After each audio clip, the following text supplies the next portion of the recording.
Hello বন্ধুরা, রাধে রাধে। আমি তনুজা ছোট্ট একটা ব্লগ ভিডিও নিয়ে তোমাদের মাঝে চলে এলাম। জানো তো, আজ একটা গল্প তোমাদের সাথে শেয়ার করব। এই যে আমরা বাড়ির যারা হাউসওয়াইফ বলো বা মায়েরা বলো, এটা আমার মনে হয় প্রতিটা ঘরে ঘরে গল্প বা প্রতিটা ঘরে ঘরে কাহিনী। ঘর ছোট হোক বা বড় হোক, সংসারের কাজ কিন্তু একই। রোজকার একই কাজ করে আমরা সত্যিই খুব ক্লান্ত হয়ে পড়ি। তার বিনিময়ে চাই একটু কেউ একটু সম্মান করবে, কেউ একটু আমাদের কথা শুনবে বসে, বা একটু সহানুভূতি, একটু মানুষের মতন। বা আমাদেরও কষ্ট হয়, আমাদেরও মনে কিছু বলার থাকে, সারাদিন অনেক কথা বলার থাকে, যেগুলো আমরা সারাদিনের শেষে আশা করে থাকি, ভরসা করে থাকি যে কেউ শুনবে।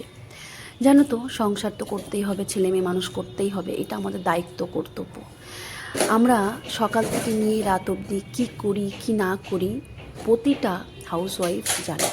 হাউসওয়াইফ কথাটি হয়তো শুনতে অনেক ছোট মনে হয়, কিন্তু হাউসওয়াইফদের কাজটা একদমই ছোট নয়। অনেকে কিন্তু ওয়ার্কিং মাদার আছে, তারাও কিন্তু প্রতিনিয়ত সাফার করছে। আমাদের না কোনো ছুটি হয় না। অনুষ্ঠান বলো, দুর্গা পুজো বলো, কালী পুজো বলো, ইত্যাদি বলো, যত রকমের ছুটি হয়, সরকারি ছুটি, যারা সরকারি চাকরি করে তাদের না সরকারি ছুটি পায়। কিন্তু বিশ্বাস করো, আমাদের কোনো ছুটি নেই। বছরের 4টে দিন 5টা দিন যদি বাপের বাড়িতে যাই, আমাদের কত কিছু ভাবতে হয়। আচ্ছা বলো তো, কেন এরকম মেয়েদের জীবন? জানি না, যদি কারো জানা থাকে অবশ্যই জানি। সব থেকে একটা কথা বলবো, সারাদিন খুঁটিনাটি প্রচুর কাজ করি, যেগুলো হিসাবের খাতার থেকে বাইরে। তোমাদের সাথে শেয়ার করবো বলে কিছুটা আমি ভিডিও ক্লিপ নিয়েছি, বাকিটা পুরো ছেড়েই দিয়েছি। কারণ আমি বলবো আর তোমরা বুঝবে এমনটা নয়, তোমরা সবাই জানো সকাল থেকে নিয়ে আমাদের প্রতিটা, যতক্ষণ না আমরা ঘুমাই ততক্ষণ আমাদের কাজ চলতে থাকে। আমরা না বিনিময়ে কিছুই চাই না, শুধু চাই আমাদের প্রিয় মানুষের কাছ থেকে একটু সময়, একটু ভালোবাসা, একটু রেসপেক্ট, আর কিছুই না। সময়ের মূল্য কেউ আজকাল দিতেই জানে না, পারেই না। কাজ কাজ কাজ কাজ।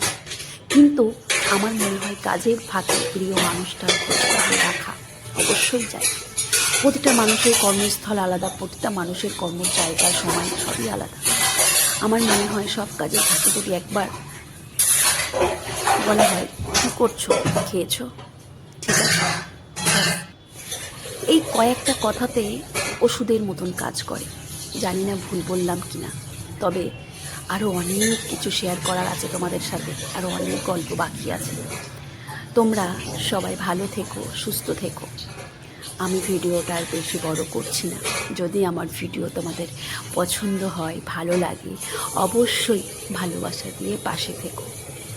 আমি মনে করি আমাদের দায়িত্ব, কর্তব্য আমরা করছি, কিন্তু জানো তো, কখনো কখনো আমাদেরও মনে হয় যে সত্যি একটু বিশ্রামের প্রয়োজন। আমরা কারোর মেয়ে ছিলাম, কারোর বোন ছিলাম, তাদের কাছেও আমরা প্রিয় ছিলাম, কিন্তু এখন সবার ধ্যান রাখতে রাখতে নিজের ধ্যানটা রাখাই ভুলে গেছি। এটাই হচ্ছে মেয়েদের জীবন। চলো বন্ধুরা, সবাই ভালো থেকো।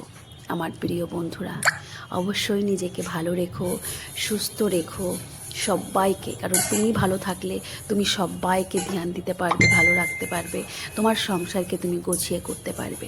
ওর জন্য কে তোমাকে খেতে বললো, কে তোমাকে ভালো কথা বললো, কে তোমাকে মন্দ কথা বললো, সব কিছু ইগনোর করে নিজেকে ভালো রাখো। দেখো, আমি কাজ করছি, চা খাচ্ছি, কাজ করছি, এটা করছি, এটা আমার প্রতিনিয়ত দিন, এটা আমার রেগুলার জীবনযাত্রা।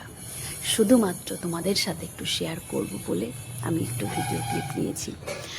ভিডিওটা আর বেশি বড় করছি না।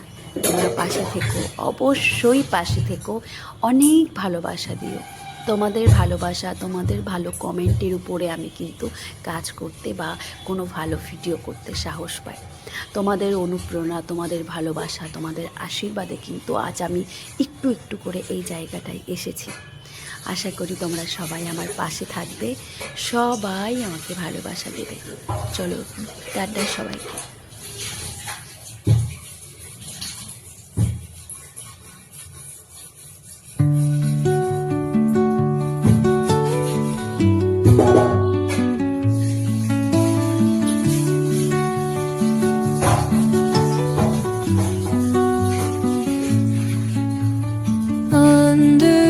back.